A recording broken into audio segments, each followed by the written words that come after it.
working our way through the works in progress list. We can do it. Okay.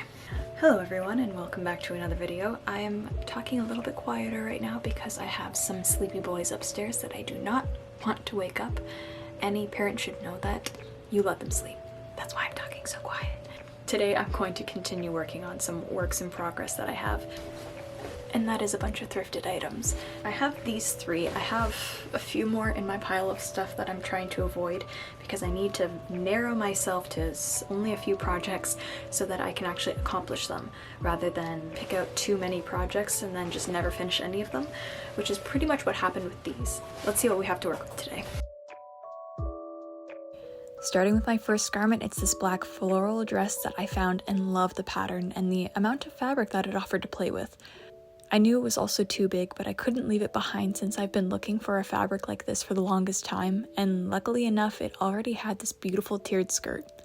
My plan is to break up the pattern and turn it into a two-piece set. Such an easy fix, especially if you're a beginner sewer. I started by cutting the dress at the waist seam to separate the bodice from the skirt. Next, I wanted to add pockets to the skirt, so luckily I had some extra pockets already in my stash that I could add to the side seams. I seam ripped the side seams measuring 4 inches down and sewed the pockets right sides together to the skirt before flipping them open and adding a top stitch. Next, I laid the skirt right sides together to sew the sides up and started from the top going down to the top of the pocket and then sewing all the way around the pocket and back to the side seam to finish it off. Now that the pockets were in, I wanted to add an elastic waist to the top of the skirt. For this skirt, I measured an elastic that was 3 inches smaller than my waist, since sewing the elastic will slightly stretch out in the process. Because the skirt was so full, I had to pin the fabric to the elastic in many points, rather than the usual front, back, and side pins. Once it was attached with a zigzag stitch, I went over the edge with my serger as an added step, then turned the waistband once over before going in with a zigzag stitch to finish it off.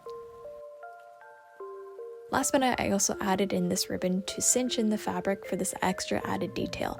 I just pinned it to the front as well as the inside of the skirt and sewed it down.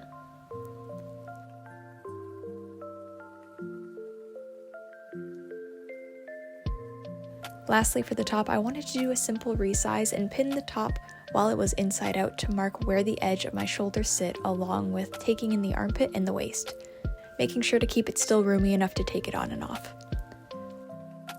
First, I cut off the sleeves at the seams so that I can reshape the arm side with the new shoulder point and the new armpit point. I like to sew the side seams first, finishing them off with my serger before I work on the sleeves.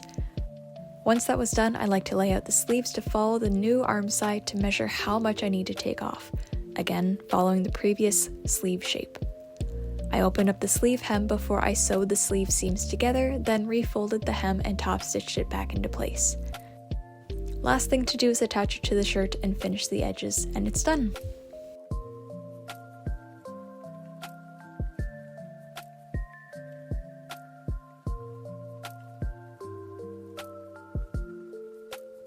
I love having the options to wear these pieces together and separately to add some pattern to outfits. The added ribbon detail over the leg is such a fun touch to allow some movement and shape to the skirt while being able to still wear it as a normal skirt once untied.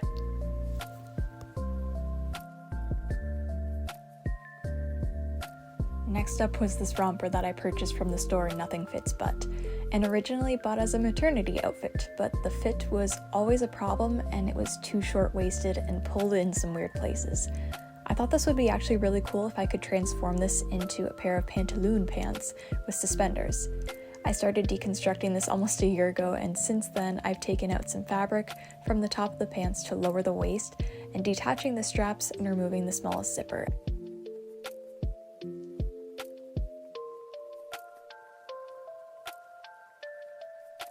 Now that I'm stepping back into this project, I need to work on the straps. Luckily, I had some fabric that matched the color and the look of the garment, which I will use to make new strap extensions.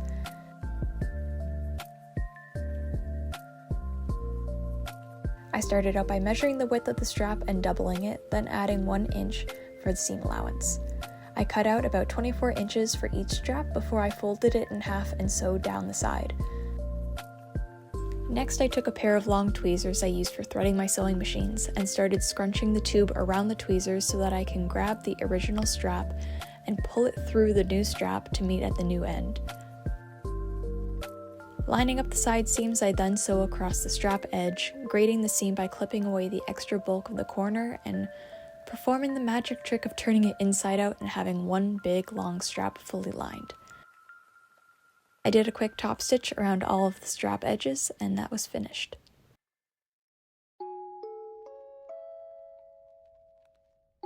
I tried it on before crossing the straps at the back and inserting them into the original spots where the straps sat in the band.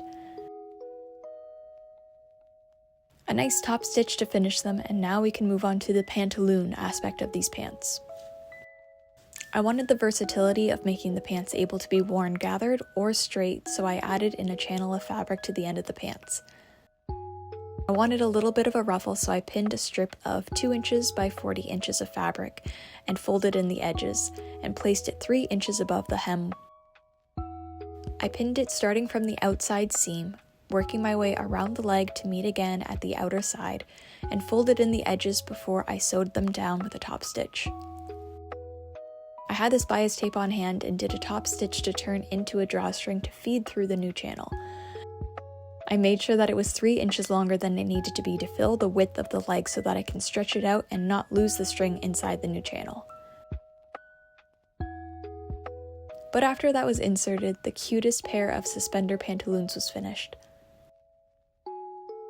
I love how these turns out, and not sure if I like the gathered edge of the pants or the straight leg, but this new pair allows me to achieve both looks.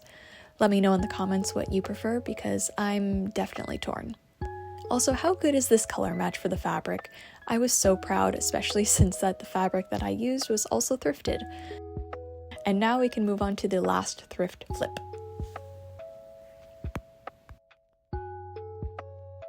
Last but not least is this jumpsuit that I had started to alter last month. I was originally a dusty salmon color and a little bit too oversized for my liking. First thing I did was dye the jumpsuit to make it a raspberry color, but unfortunately it turned into a muddy light burgundy, which is the best way to describe the color. I was not happy with that, and so I knew that I had to bring in the big guns with some bleach to remove as much of that muddy color as I could. Luckily, this jumpsuit is a heavy cotton canvas, so it was able to withstand the bleach and lighten to a surprisingly light yellow. I was going back and forth on what color to dye it this time around, and it was between a cornflower blue and my original idea for raspberry red. A lot of people in my comments made the point that if I went blue, I might come across the problem of it turning a greenish hue because of the yellow base. I related this to hair dye, and when you bleach hair, it turns into this light yellow, which has to be toned to neutralize it. I knew that I'd have to add in purple to the dye bath so that I could eliminate the yellow, but in the end I stuck with my gut and went for the raspberry jumpsuit of my dreams. Now there are many better tutorials on dyeing fabric, and maybe in the future I'll make one, but as for right now, I'm doing this as fast as I can to get these projects done. After adding the dye to the water and then doing small increments of dye to achieve the look that I wanted, I let it sit for 6 hours, fully submerged in a bath. Usually you want the fabric to be continuously stirred so that you have an even coat, but I forgot about that part, and when I went to wash it out, I realized that the dye was not as even as I intended. But in all honesty, it was the perfect color, and it looked like a subtle tie-dye, which I was really digging. Last thing I did to the jumpsuit was try it on inside out and pin the side seams to take it in. I also added an elastic to the back band by threading a piece of elastic 3 inches smaller than half of my waist measurement and feeding it through the waistband before I sewed up the side seams. Now that it was done, it's time to see the last thrift I cannot say that. That is such a tongue twister. The last thrift flip reveal.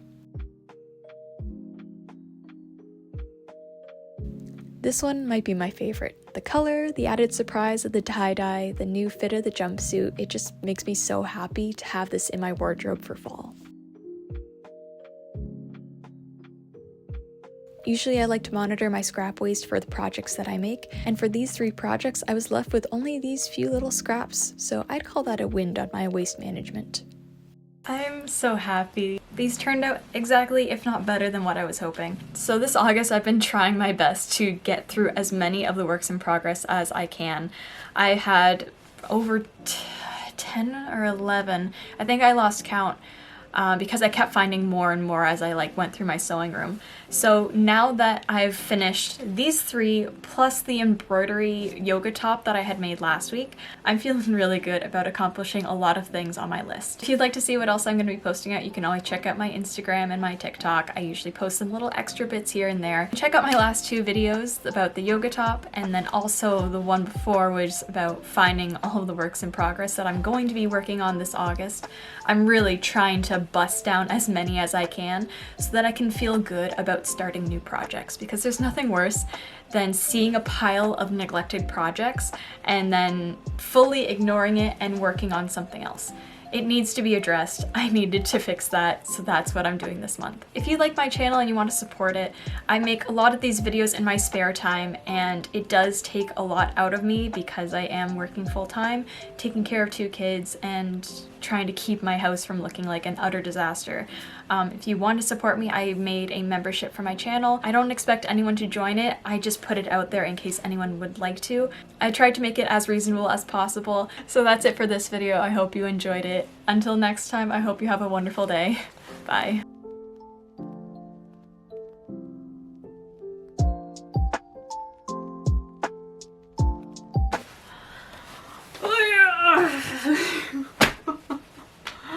This color is beautiful. Oh.